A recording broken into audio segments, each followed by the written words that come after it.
Muchas gracias, José Manuel, por la invitación.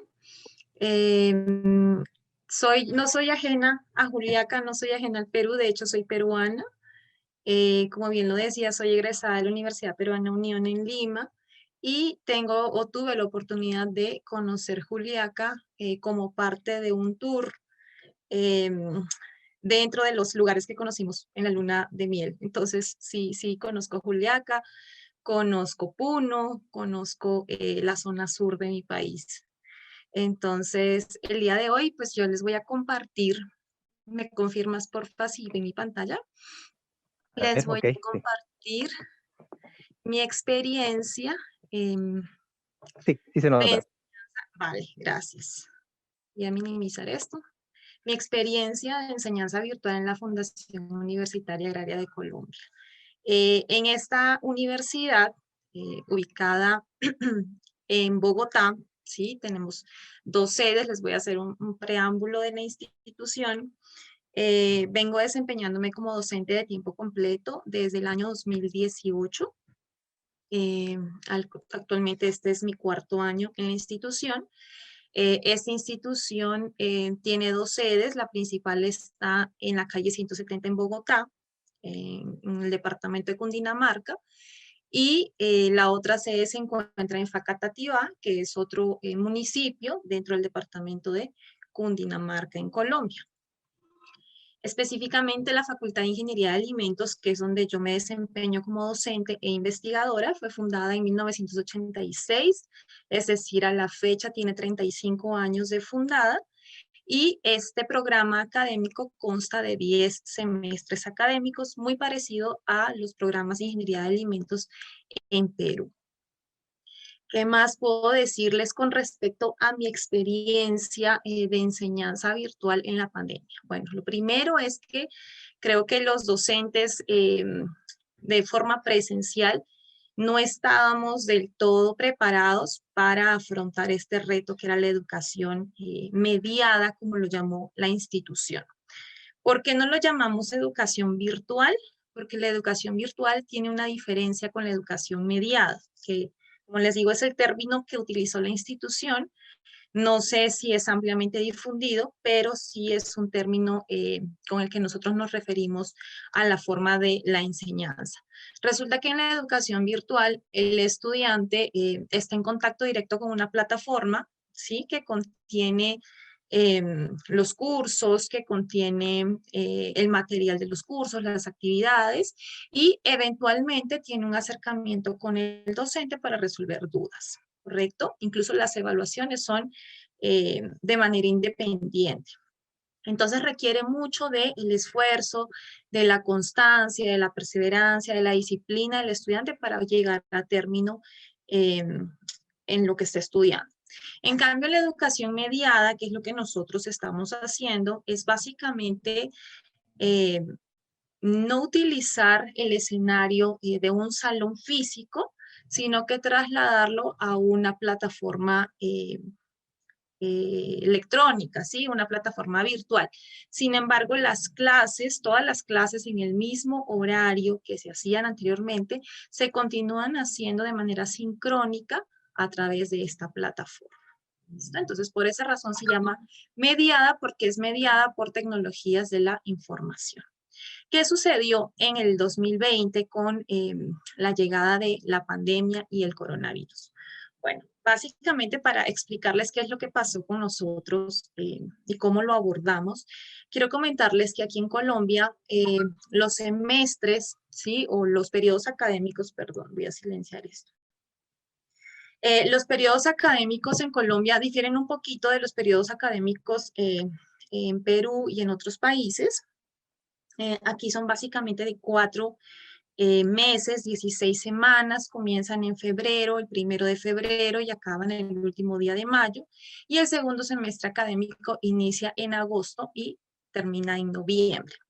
Cuando llegó la pandemia y el coronavirus, nosotros ya habíamos comenzado, ¿sí? Clases, ya estábamos en clases, de hecho comenzamos el 1 de febrero y al 20 de marzo ya habíamos avanzado prácticamente 8 semanas de clases, si es que no fue un poquito menos, tal vez 7. Entonces, al 20 de marzo, cuando finalmente las autoridades nos decretan confinamiento, este confinamiento fue absoluto, es decir, todos van para sus casas, nadie sale ni a comprar, ni a estudiar, ¿sí? No habían supermercados, perdón, no habían centros comerciales, no habían servicios que no fueran básicos, solamente existían los servicios de alimentos, ¿cierto? Y con restricción de pico y cédula, es decir, dependiendo del día, solamente podían ir a comprar las personas que tuvieran el número del documento de identidad terminado en tal número, el dígito par o impar. Y solamente podía ir un miembro por familia. Entonces, todos los servicios de educación, tanto superior como básica, se suspendieron, ¿sí? Temporalmente y continuaron de la forma mediada. Entonces, ¿qué pasó con Uniagraria? En Uniagraria, el 20 de marzo, bajo las disposiciones del gobierno, tomó la decisión de suspender las clases presenciales y tomar una semana de adaptación. ¿Por qué una semana de adaptación? Porque como les decía al inicio, nosotros los docentes no estábamos preparados para cambiar ese escenario presencial al virtual. Entonces teníamos que conocer las herramientas con las que íbamos a trabajar, ¿cierto? Teníamos que capacitar a los estudiantes, teníamos que reprogramar los planes de aula, los planes de trabajo. Entonces, había una serie de adaptaciones que era necesario ejecutarlas para que pudiera fluir de manera correcta toda el aprendizaje, ¿cierto? Y la enseñanza por parte de nosotros. Entonces yo quise separarlo aquí. Todo esto ocurrió en el primer semestre académico del 2020, como les decía, y, tuvimos en esa misma semana la adaptación de los estudiantes y la adaptación de los docentes. ¿Qué pasó con los estudiantes? Bueno, Uniagraria, básicamente, para poder entender por qué la adaptación de los estudiantes, Uniagraria es una institución enfocada en el desarrollo rural. Sí, tenemos un principal interés en el desarrollo de las regiones más alejadas, de las regiones rurales, las comunidades rurales. Tenemos muchos estudiantes, aproximadamente el 70 u 80% son estudiantes que vienen de zonas rurales.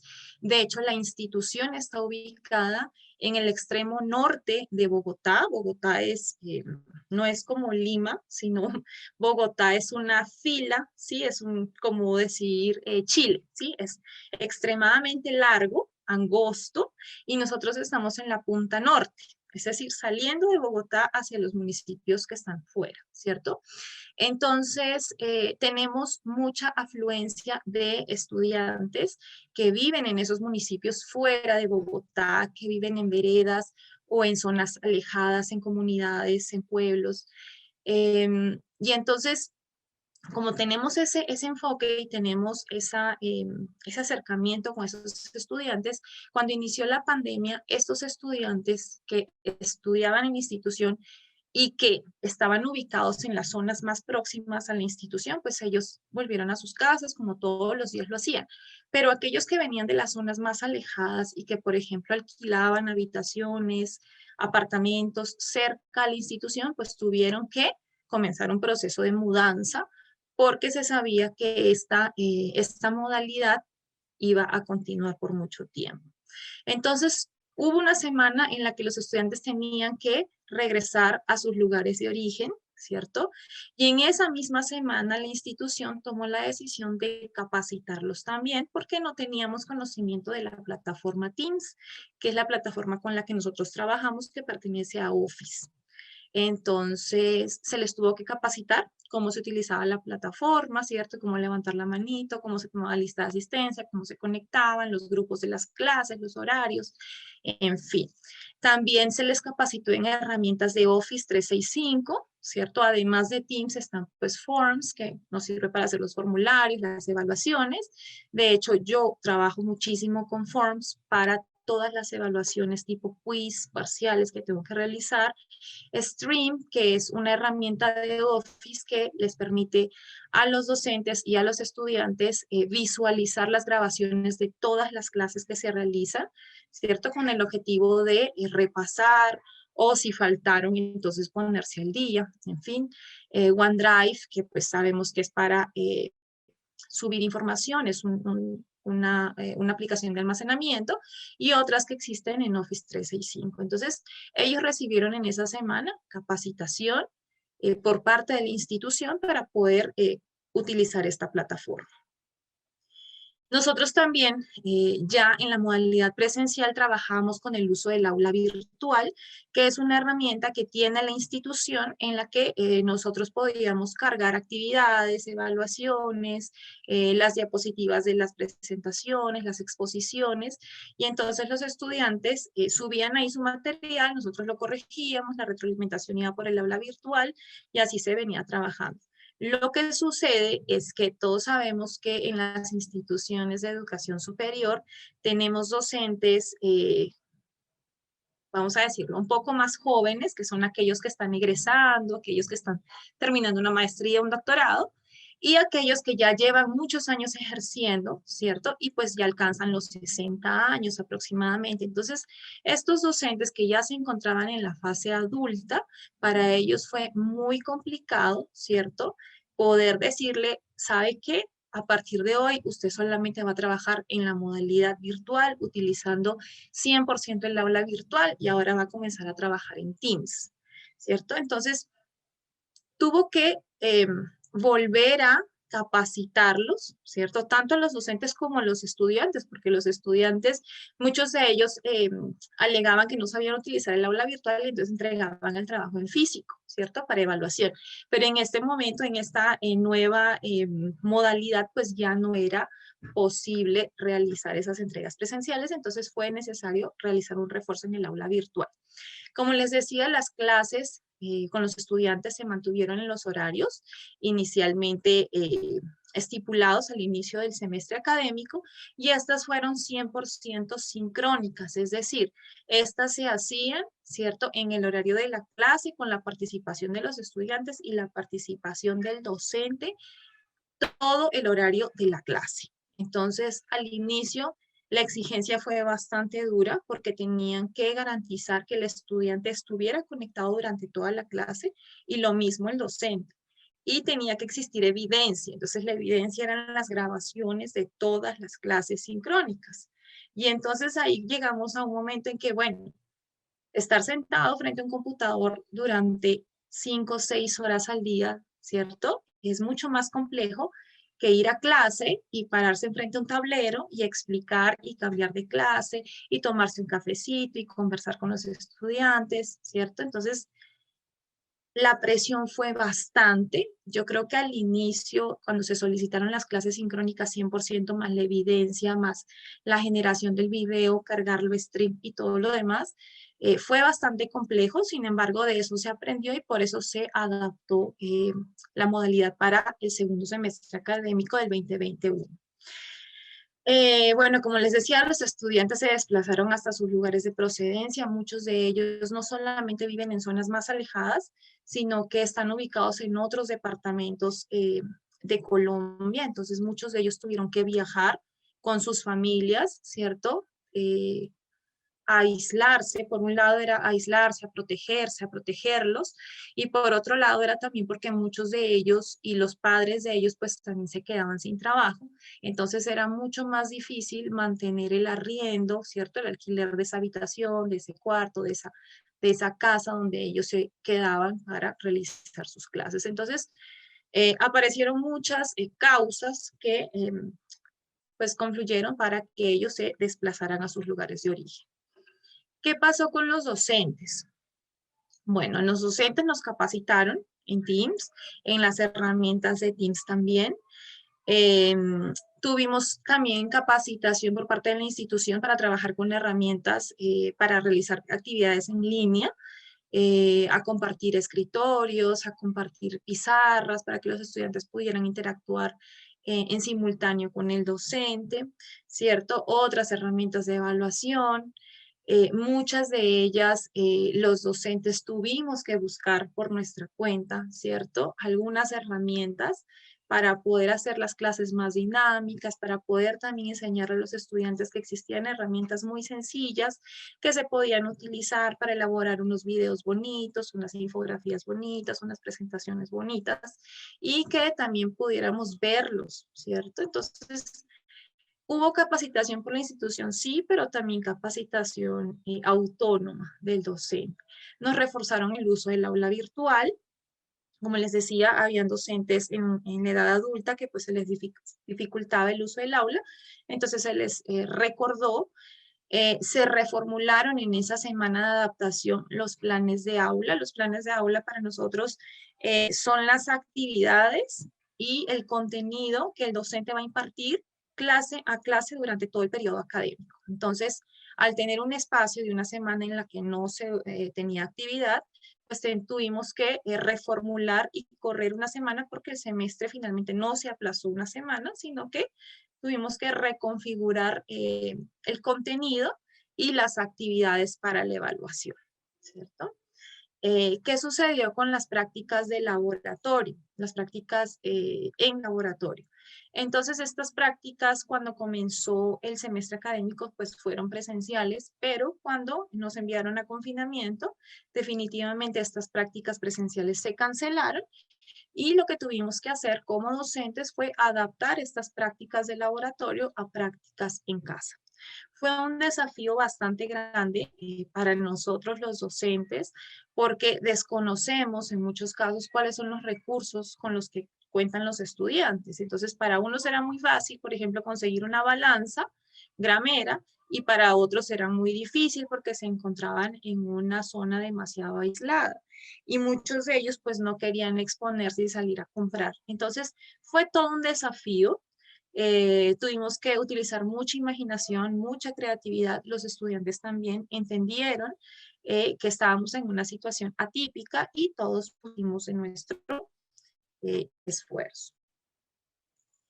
La mejora del servicio del Internet también fue una semana en la que muchos de los docentes tuvimos que mejorar los servicios de Internet en nuestras casas, porque pues fuimos a las casas, nos dijeron de ahora en adelante van a trabajar en casa, pero nadie nos preguntó si teníamos buena señal de Internet, ¿cierto? Si era rápida y si iba a abastecer realmente para trabajar de manera sincrónica todo el día, y a eso súmele que pues uno no vive solo, entonces tenemos el esposo que también trabaja sincrónico, los hijos que van al colegio de manera sincrónica.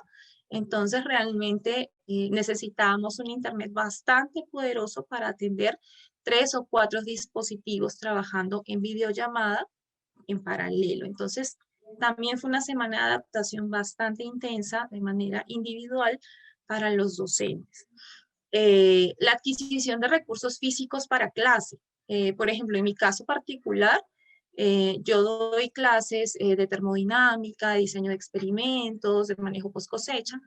Entonces, para mí, sí era necesario que el estudiante viera en una pizarra los cálculos, los gráficos, entender cómo fluye el calor, por qué fluye, las curvas, ¿cierto?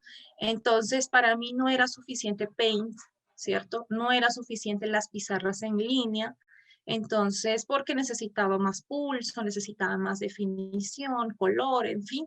Entonces, yo por mi parte tuve que adquirir, sí, algunas herramientas, algunos dispositivos, tablets, o tuve que adquirir, por ejemplo, tabletas gráficas, ¿cierto? Para poder enseñarle a mis estudiantes, porque yo sentía que ellos necesitaban verlo más que escucharlo. Entonces, también fue una inversión, sin embargo, pues las inversiones son buenas, tanto para nosotros como para los estudiantes.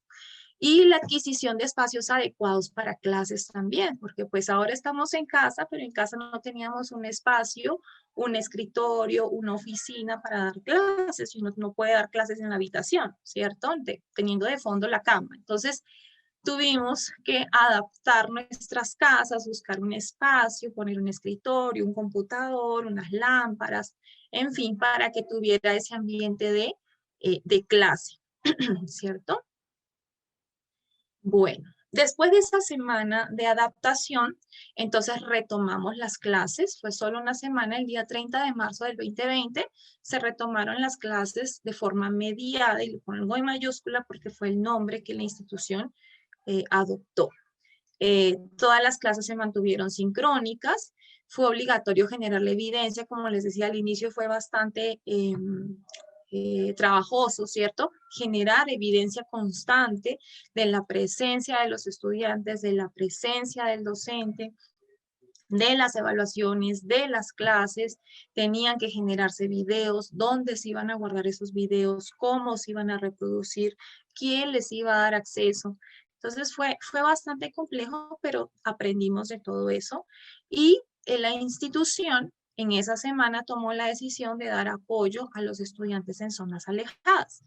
Entonces, muchos de estos estudiantes, por ejemplo, son de escasos recursos. Entonces, la gran mayoría de ellos tenía un celular para conectarse a las clases. Entonces, la institución tomó algunas decisiones como, por ejemplo, recolectar computadores de personas de la institución que ya no los estuvieran utilizando para poder enviárselo a estos estudiantes, o incluso comprar datos para que estos estudiantes se pudieran conectar a las clases. Y ya en eso voy a profundizar más adelante.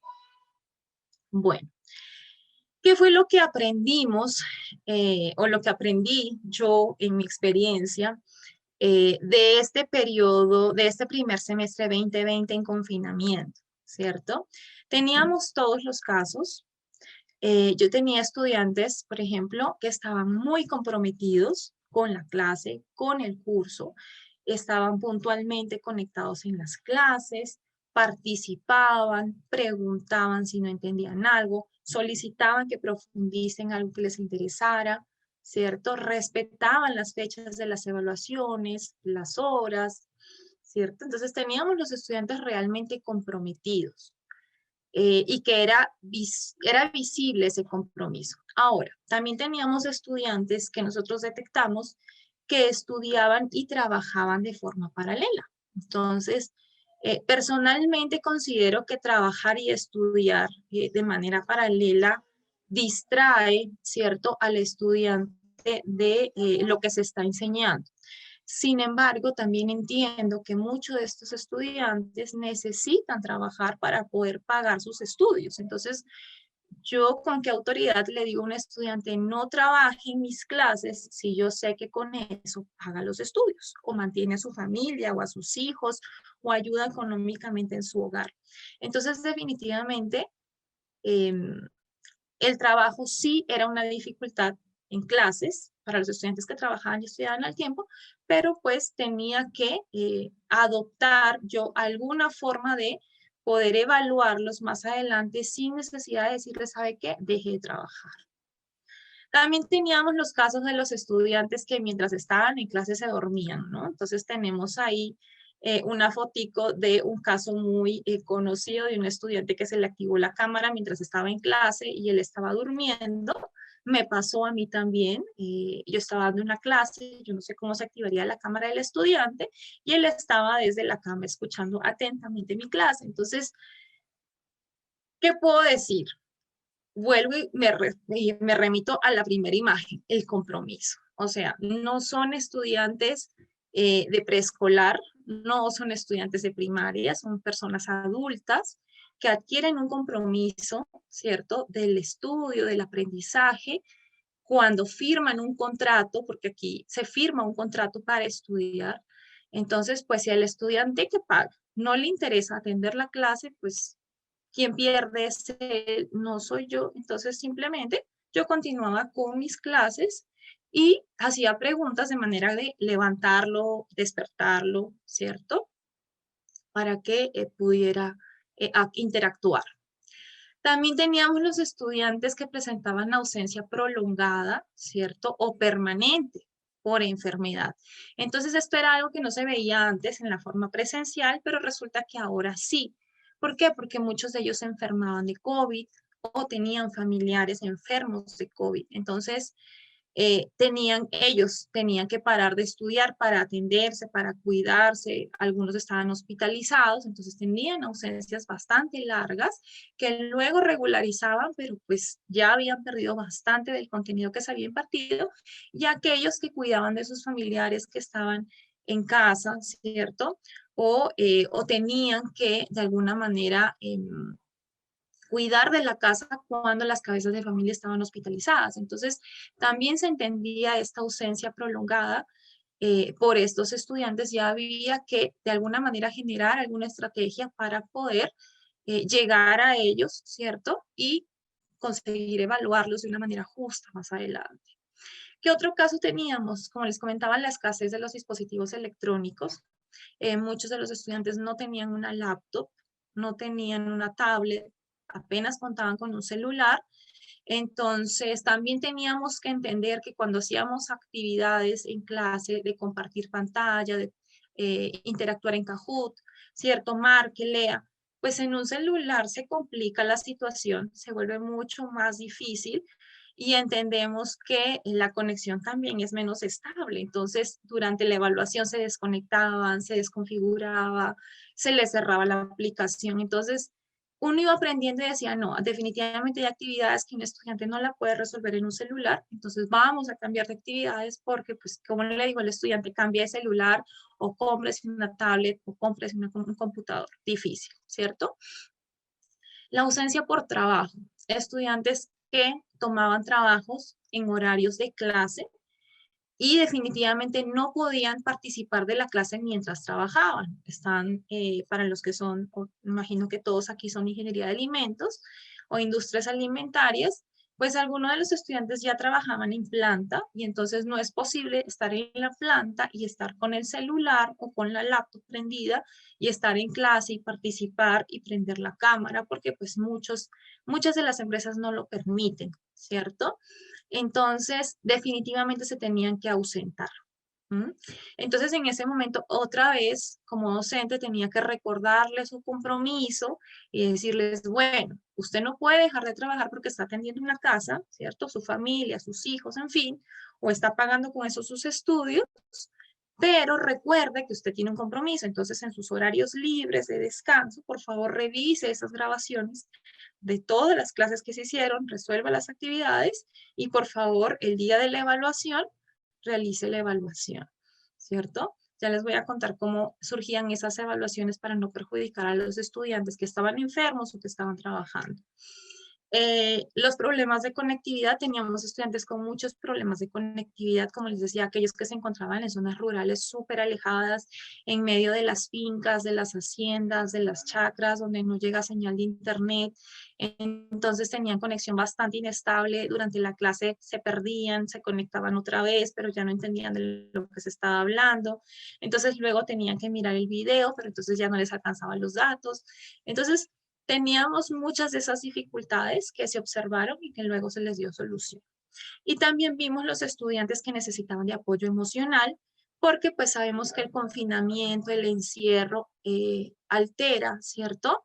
Nuestro estado mental, la pérdida de un familiar también altera nuestro estado, ¿cierto? Psicológico o la enfermedad de uno, porque pues a veces uno se enferma y uno comienza a recapacitar en muchas cosas y piensa en los hijos y piensa en la familia y qué pasa si me muero. Entonces uno comienza en un estado de depresión, en un estado de ansiedad, ¿cierto? Bastante fuerte y en esos momentos es que los estudiantes, así como los docentes, necesitan de un apoyo especializado. Entonces también se detectaron esos casos y ya les explico cómo se dio solución. Entonces, basado en esas enseñanzas, ¿cierto?, que se observaron en el primer semestre académico del año pasado, se determinó que para el segundo periodo académico las clases teóricas continuaban de manera sincrónica, todas completamente.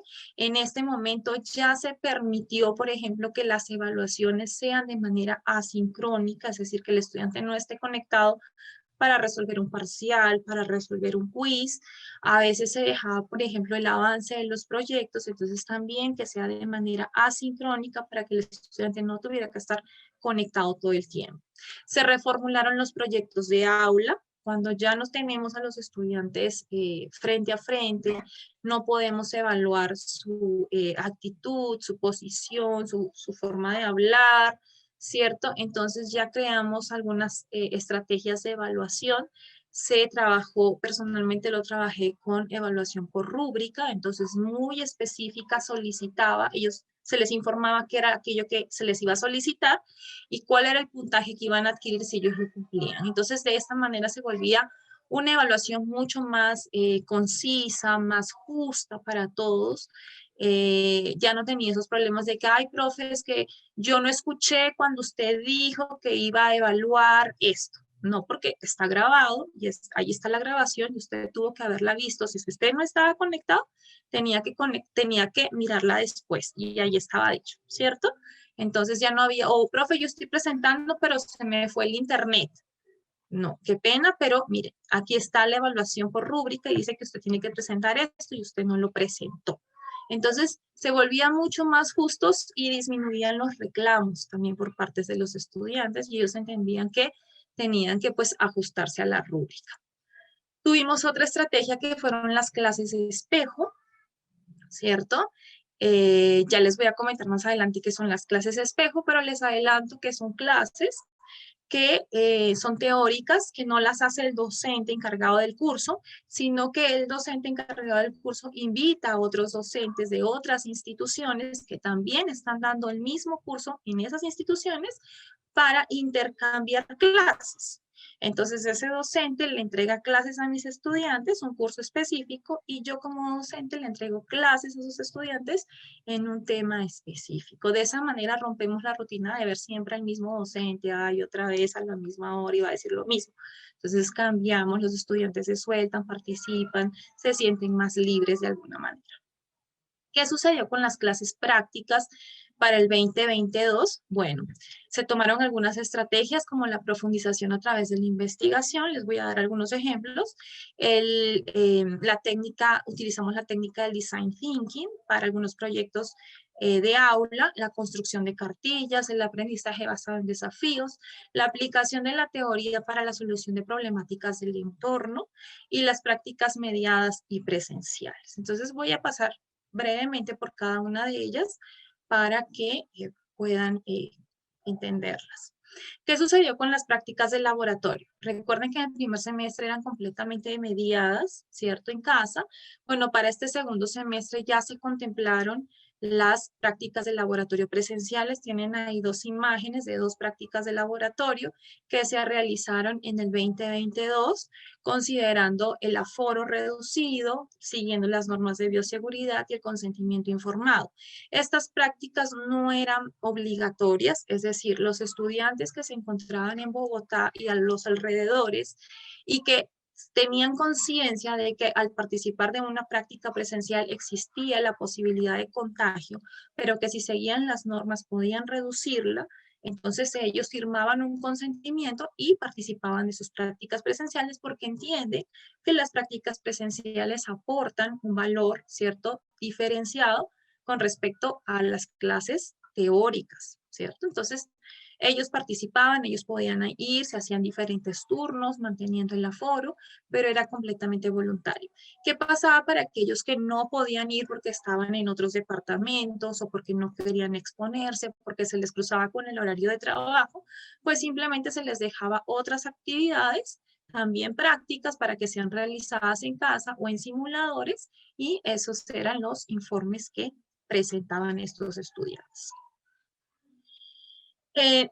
Bueno, ¿qué estrategias afrontamos o qué estrategias utilizamos nosotros para afrontar la enseñanza virtual? Bueno, personalmente, para mí fue un desafío la participación de los estudiantes.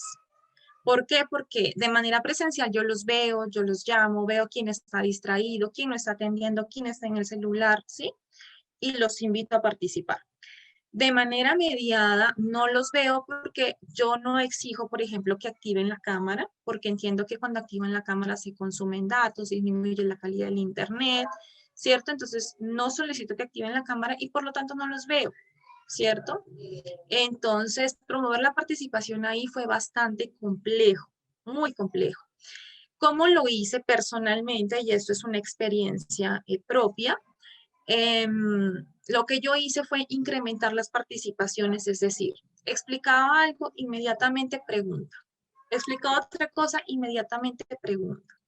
Daba tiempo, a veces decía, listo, voy a hacer la siguiente pregunta. Quien responde primero en el chat tiene un puntaje. Y el que estaba atento a la clase y sabía la respuesta, inmediatamente participaba en el chat y colocaba la respuesta y si era correcto, se le adicionaba un punto en un registro de notas, ¿cierto? Eso era en el chat y también de manera oral. ¿Cuál era la motivación para que ellos participaran? Porque ellos dicen, pues ellos pueden decir, no, simplemente yo no participo aquí, no pasa nada. Si bien es cierto, la participación no tiene un rubro de calificación en el registro, los puntajes que ellos adquirían por participación eran acumulables. Es decir, en una misma clase ellos podían, por ejemplo, participar 3, 4 veces y por cada participación ganaban 0.1. Y yo hacía participaciones todas las clases, es decir, 16 semanas, y eran 2 días a la semana, entonces 32 veces, ¿cierto? Al finalizar el corte académico, entonces se sumaban los puntajes de las participaciones de los estudiantes. Y ese puntaje total, que a veces podía ser un punto entero, un punto y medio o 2 puntos del 0.1 y 0.1 de las participaciones que tenían, ellos tenían la posibilidad de adicionárselo a la calificación que ellos desearan. Podía ser un parcial, podía ser un quiz, podía ser un taller, podía ser lo que sea. Si ellos tenían, por ejemplo, aquí las calificaciones van del 0 al 5, ¿cierto? No es del 0 al 20, sino del 0 al 5. Entonces, si tenían 3, por ejemplo, y habían acumulado durante el corte académico punto y medio, entonces ese 3 lo podían convertir en 4.5 y ese 4.5 pues definitivamente se evidenciaba en la nota final del curso. Entonces, de esa manera promoví la participación en todos mis cursos. Muchos de esos estudiantes se salvaron por esas participaciones. Ya no reprobaban en la materia, sino que pasaban y pasaban por bastante. Entonces, fue interesante cómo ellos entendieron que la participación era esencial porque se iba a ver reflejada en su nota final. ¿Qué otra estrategia apliqué? Bueno, estimular la aplicación de la práctica, aplicación práctica de la teoría. Entonces, a veces tenemos algunos cursos que son extremadamente teóricos, ¿cierto? Y de manera virtual, pues a veces no trabajamos con softwares. Y esto me pasó mucho, por ejemplo, con el curso de diseño de experimentos. Entonces, ¿qué fue lo que hice para, de alguna manera, cambiar la metodología de la clase y estimular al estudiante a interiorizar aquella teoría que veíamos en clase, estadística, población, muestra, ¿cierto? Comparar medias, comparar varianzas. Entonces, dije, bueno, hagamos algo diferente. Ustedes en su casa tienen familiares, ¿cierto? Están dentro de una comunidad, tienen vecinos, habrá cerca alguna panadería, alguna droguería, alguna farmacia, ¿cierto? Y en todos sitios hay problemas. Apliquen eso que ustedes ven en clase, un tema específico, aplíquenlo para resolver una problemática específica que ustedes hayan visto. Esa actividad que yo les proponía tampoco tenía un rubro específico dentro de los rubros de calificación y tampoco era obligatoria, era extremadamente voluntaria. Entonces el estudiante que quería profundizar para entender más, para plasmar aquella teoría que había visto, ¿cierto? Hacía la actividad, pero adicionalmente tenía la oportunidad de esa calificación obtenida por la actividad no obligatoria, podía sustituirla por alguna calificación baja que él tendría al finalizar el corte. Entonces, si por ejemplo el estudiante no hizo el parcial, ¿cierto? Y el parcial valía el 10% de la nota, entonces con esta actividad podía sustituir el parcial. Entonces, se hizo una serie de actividades a lo largo del semestre académico y definitivamente la participación de los estudiantes fue activa. Muchos de ellos participaron, no dejaron pasar la oportunidad porque sabían que les podía salvar la vida al final del semestre. Y aquí les tengo unos ejemplos de ellos. En este curso de diseño de experimentos donde yo apliqué esta actividad, tenía estudiantes de zootecnia, tenía estudiantes de ingeniería electrónica y tenía estudiantes de alimentos, de ambiental, de agroindustrial. Entonces, vean, cada uno desde su área de conocimiento, desde su área de estudio, aplicó esa teoría que veíamos en diseño de experimentos para resolver una problemática sencilla del entorno. Entonces, por ejemplo, aquí tenemos el primer caso de unos estudiantes de zootecnia y ellos decidieron utilizar las pruebas de hipótesis de comparación de medias, por ejemplo, para determinar cuáles de las dos razas de ganado que tenía uno de ellos que estaba en finca, ¿cierto? Estaba pasando su cuarentena en la finca, producía más leche, con el objetivo de tomar una decisión y decir, me voy a quedar con esta raza, ¿cierto? Porque me produce más leche y probablemente disminuyo costos, ya sea de alimentación y otros, ¿cierto? Entonces, comparar cuánta leche produce una vaca de una raza, cuánta leche produce la otra, aplicaron estadística, claro que son muestras pequeñas, pero aquí lo importante es aplicar lo que están aprendiendo. Probablemente no tengan ningún fundamento o la rigurosidad que necesitan estos estudios, pero sí, ¿cierto? De hacerlo con más muestras, con más datos, pues sí tiene la rigurosidad que merecen. Entonces, ellos aplicaban esos conocimientos en sus donde ellos se encontraban en sus problemáticas locales y resolvían una problemática y llegaban a una conclusión. Entonces, esto es un video, yo coloqué unos extractos del video y aparecen los estudiantes en estas fincas ordeñando las vacas, midiendo el volumen de la leche, ¿cierto? Hacían sus tablas comparativas y sus gráficas para saber si aceptaban o rechazaban la hipótesis de que las razas producían la misma cantidad de leche.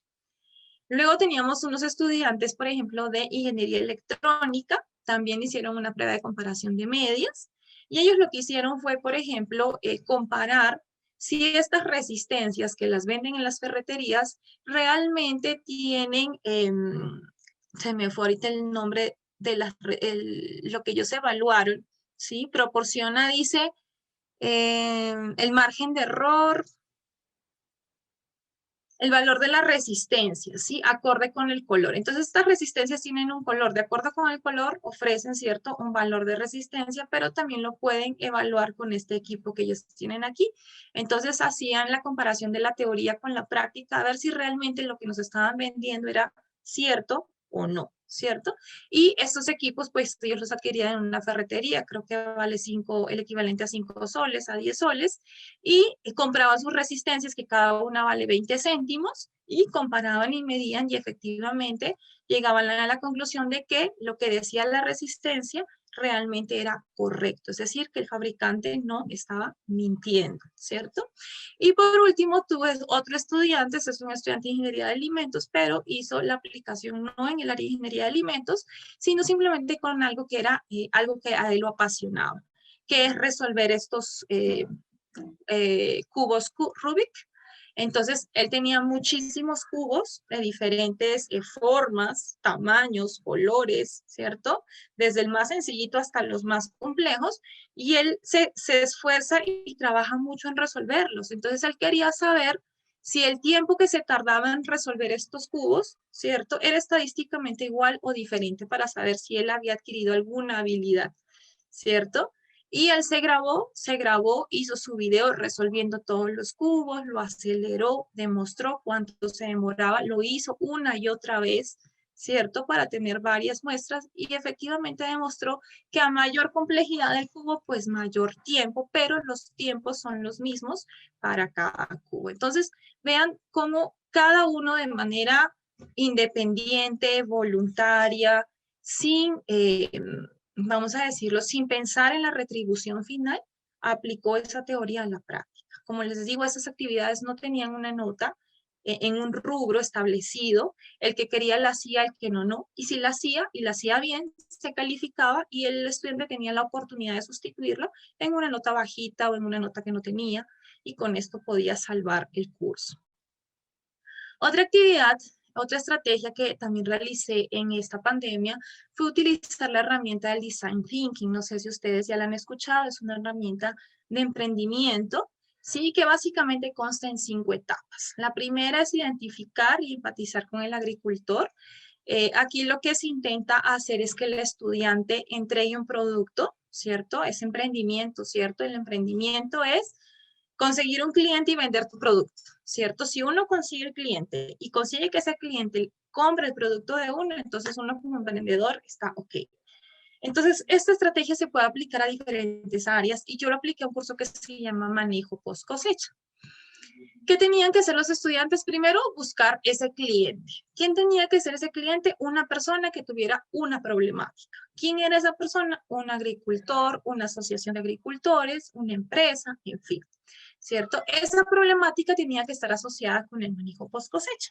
Entonces el estudiante lo que tenía que hacer era identificar a este señor, a este agricultor o a esta asociación, ¿cierto? Conocerlo, entablar una conversación, una amistad, saber qué lo aquejaba, qué le gustaba, qué no le gustaba, qué quería tener o qué no, ¿cierto?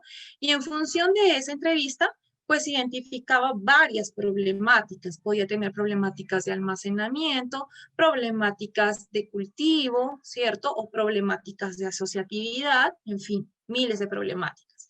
Y el estudiante tenía que escoger dentro de todas esas problemáticas identificadas una que estuviera acorde con el curso que se iba a dictar, que era manejo post cosecha. ¿Listo? Entonces, a esta problemática, luego, en la tercera etapa, se realiza una lluvia de ideas que le den solución a esta única problemática. Y luego, en consenso con sus compañeros, de todas estas posibles soluciones, se escogen una que es la que ellos realmente van a desarrollar, ¿cierto? Y luego la materializan en la etapa 4. Entonces, ¿cómo la iban a materializar en la pandemia de manera virtual? Pues probablemente haciendo un video, una cartilla, un manual, una guía de usuario que le ayudara al agricultor a resolver su problemática.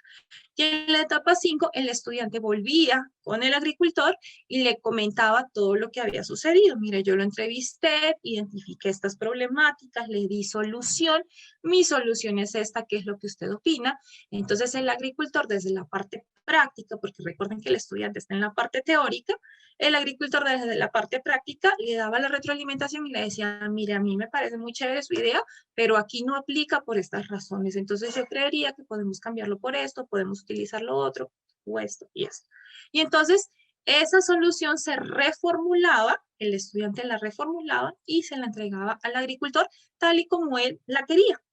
Entonces, el objetivo de este curso, de este proyecto de aula, era que ese agricultor, que era nuestro cliente, adoptara, adquiriera ese producto que había elaborado el estudiante para resolver su problemática. Si el agricultor la adoptaba, entonces el estudiante era un emprendedor y por eso cumplía con el proyecto de aula. Entonces, aquí tenemos algunas evidencias. La estudiante entrevistando a un agricultor y atrás a las espaldas el cultivo de cebollas, ¿cierto? Esas cebollas tenían un problema de actividad de plagas, ¿cierto? Entonces en el semillero, entonces ella tuvo que entrevistar, tuvo que investigar por qué aparecían estas plagas, por qué en el semillero, cómo las podía atacar, con qué las podía atacar, cuánto le iba a costar, toda esa investigación para luego plasmarla en una cartilla. Tenemos aquí otras dos estudiantes con un agricultor, ellas viajaron hasta la finca del agricultor, el agricultor era el tío, del primo, del amigo, ¿sí? Entonces era alguien muy lejano, ellas viajaron, lo conocieron, lo entrevistaron, el agricultor tenía unos cultivos de lulo, ¿cierto? Y el problema que tenía básicamente era que no los podía sacar porque no tenía el medio de transporte, los lulos se maduraban, entonces disminuían su valor comercial y él tenía muchas pérdidas, ¿cierto? Entonces ellas le dieron una solución para poder conservar por más tiempo los lulos, para que le dieran a él el tiempo suficiente para salir y venderlos y con eso aumentar sus ganancias y evitar los intermediarios. Y así fue. Ellas le dieron la solución, el agricultor adoptó la solución de ellas, le implementó, grabó su video, les agradeció, las estudiantes estuvieron muy satisfechas y pues la nota es la máxima porque cumplieron con el objetivo. De aquí tenemos algunas cartillas que los estudiantes elaboran para instruir a los agricultores resolviendo la problemática que ellos presentaron. ¿Qué otra estrategia?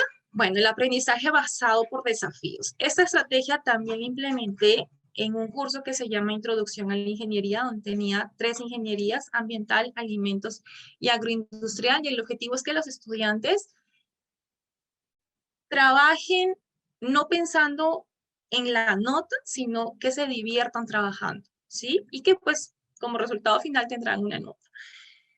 ¿Cuáles eran estos desafíos? Son 2 desafíos que se realizaron en un corte, en un semestre académico. El primer desafío se llamó Egg Challenge, el desafío del huevo, ¿sí? Y el segundo desafío se llamó Apaga si no pagas. Entonces les voy a mostrar 2 videitos muy corticos del desafío. La entrega final del desafío eran unos videos justamente muy cortos donde ellos presentaran cómo lo habían hecho, qué resultados habían obtenido y en función del resultado era la calificación porque había una rúbrica. Si usted alcanzó que el huevo quede intacto después de lanzarlo del 5º piso, tiene 5 puntos. Si usted alcanzó que el huevo quede intacto lanzándolo del 3er piso, pues tiene 3 puntos. Y ellos desarrollan sus actividades, se las voy a compartir.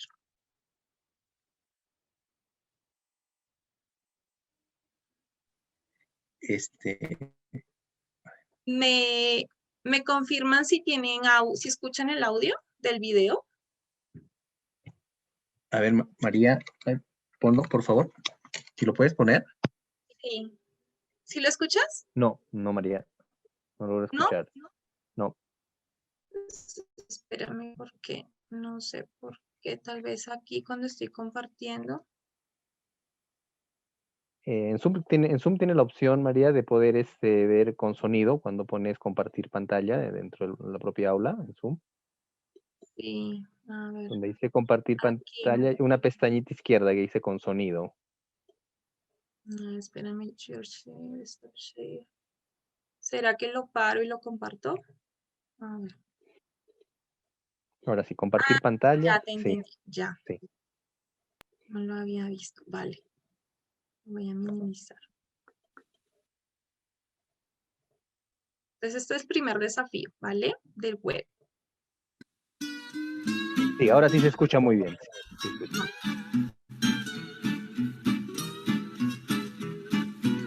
Los materiales de protección que utilizamos fueron cinta adhesiva, icopor, plástico de burbujas y una caja.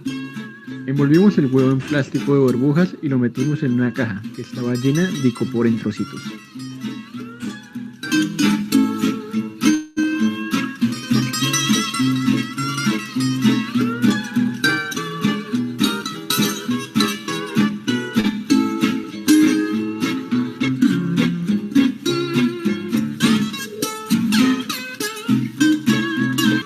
¡Listo!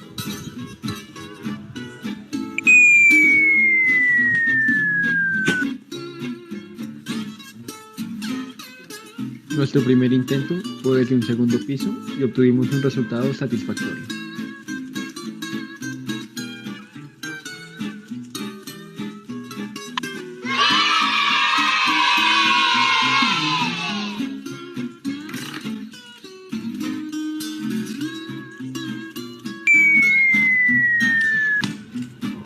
El segundo intento decidimos hacerlo desde un 3er piso, pero esta vez removimos la caja y dejamos solo el envoltorio de plástico.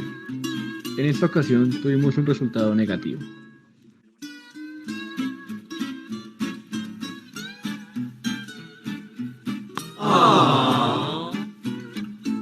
¡Listo!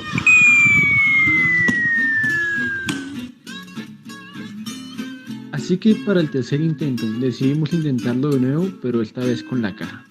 En esta ocasión nuestro resultado fue satisfactorio.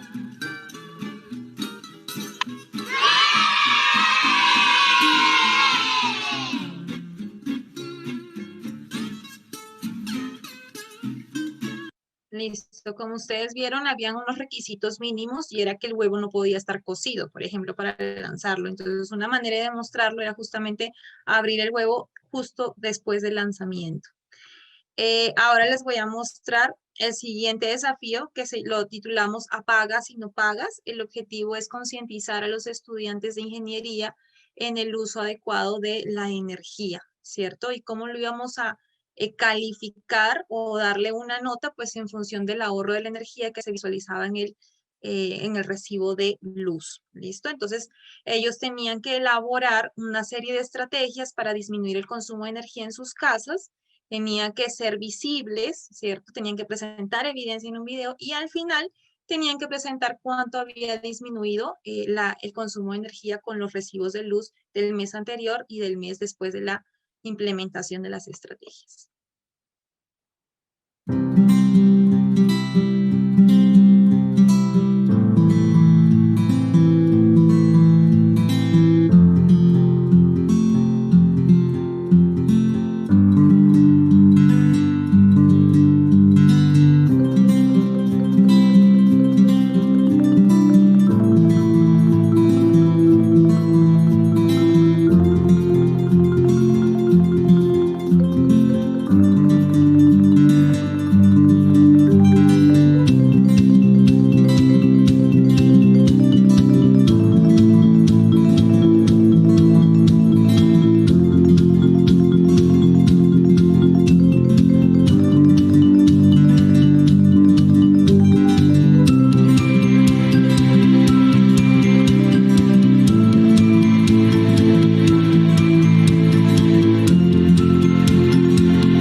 Entonces, como ustedes ven, pues al final teníamos una meta que era disminuir el 20% del consumo de energía. Algunos alcanzaron la meta, otros no, pero lo importante es que ellos las implementaran y pues quedara para el futuro. Bueno, ¿qué otra estrategia apliqué para incentivar, cierto, la participación de los estudiantes, evitar la conexión permanente de los mismos y que pudieran trabajar incluso en la actividad, incluso estando trabajando, cierto? Era la profundización a través de la investigación. Entonces, cada tema que se abordaba en clase tenía una parte práctica y esa parte práctica era justamente que el estudiante aterrizara esa información a una materia prima en específica o aquella problemática que estaba abordando en su proyecto de aula.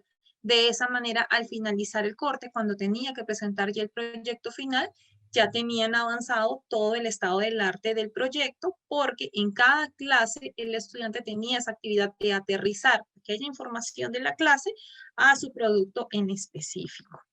Y con eso, pues, realmente no teníamos clases sincrónicas las 2 horas, sino que era una hora de clase sincrónica, 1 hora de investigación. Tuvimos que ser muy flexibles con las inasistencias, como les decía, había estudiantes que estaban trabajando y estudiando el tiempo, otros que se ausentaban por trabajar, algunos que se enfermaban. Entonces siempre era recordarles el compromiso que tenían los estudiantes con el curso para que en sus tiempos libres pudieran revisar las grabaciones que se generaban e hicieran las actividades de clase, a pesar de que estas no tuvieran nota, porque esto de alguna manera los ayudaba a reforzar el conocimiento. ¿Cierto?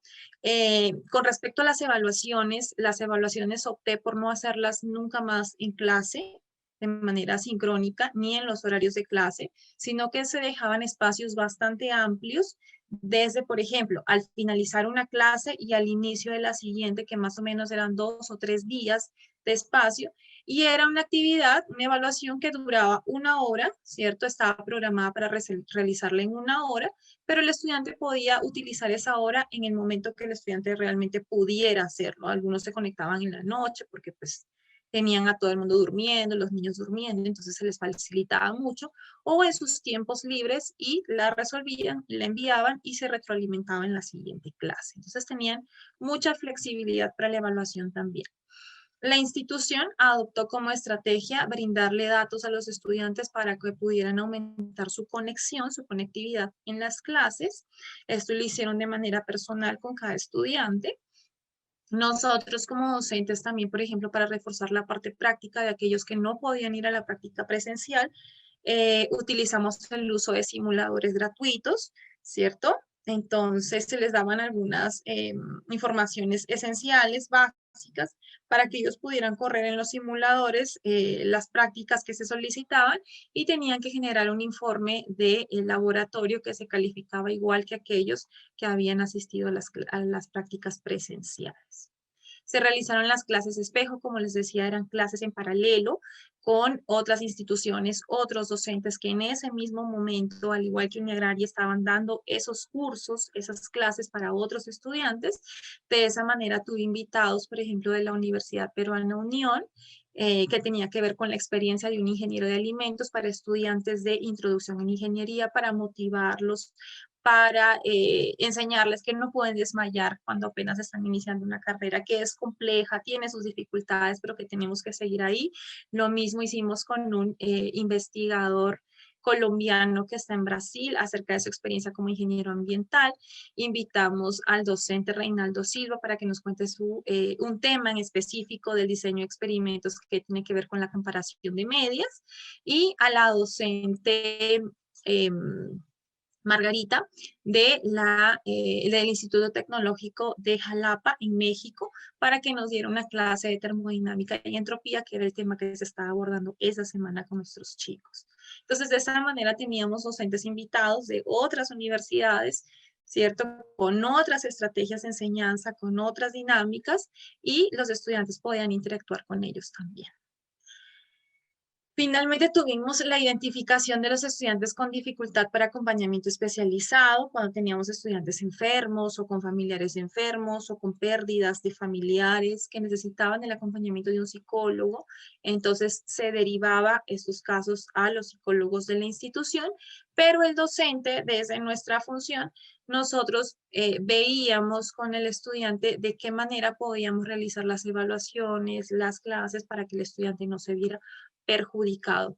Claro que para todo eso tenemos que estar también, tenemos que tener presente cuál ha sido la actitud del estudiante a lo largo del curso, su desempeño, su compromiso, porque pues todo esto influye mucho en la estrategia que el docente pueda aplicar después para ayudar.